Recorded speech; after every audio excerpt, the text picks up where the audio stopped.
There's been a significant increase in knife crime in the capital since April. Scotland Yard says this is because of a dramatic rise in the number of robberies where a knife is used to threaten the victim. Our Home Affairs correspondent Guy Smith is here with more details. Guy.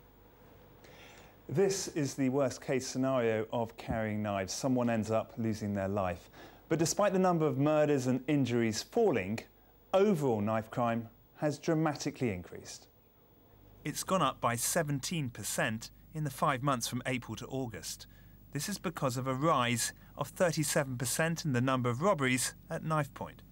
What is driving this growth is more the growth of mobile phones, valuable equipment that's being carried by people, and the incentive for people to commit robbery. And when people commit robbery, they make the threat of a knife. So robberies and knife crime are closely linked. And interestingly, if we look at the past year, the total number of muggings has gone up by more than 15%. To be fair, in several boroughs like Richmond and neighbouring Hounslow, the number of victims has dropped. But most other boroughs have suffered, particularly Haringey, Westminster, Tower Hamlets and Bexley, all with increases of more than 40%. And of course, some politicians are blaming City Hall.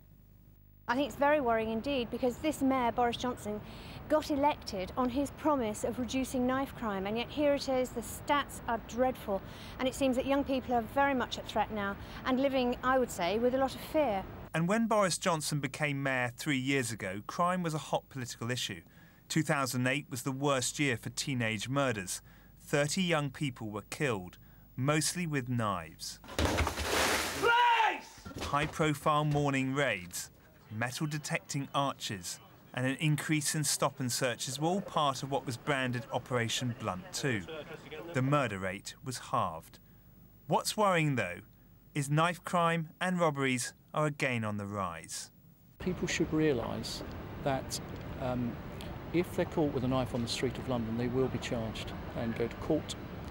Is that really the case? Because a lot of people still think that they're just going to get away with a caution. It is absolutely the case. 94% of the people that we have dealt with for knife crime since April have gone to court. So well above 9 out of 10 people will go to court. So there's more of a deterrent, according to Scotland Yard. Tonight, Boris Johnson says there's no greater priority for him than tackling knife crime and youth violence. He says City Hall is aware there's still a long way to go, but he'll continue to work tirelessly with the Met Police and with grassroots organisations. Thanks very much, Guy. Our Home Affairs correspondent, Guy Smith. A court has heard how a knifeman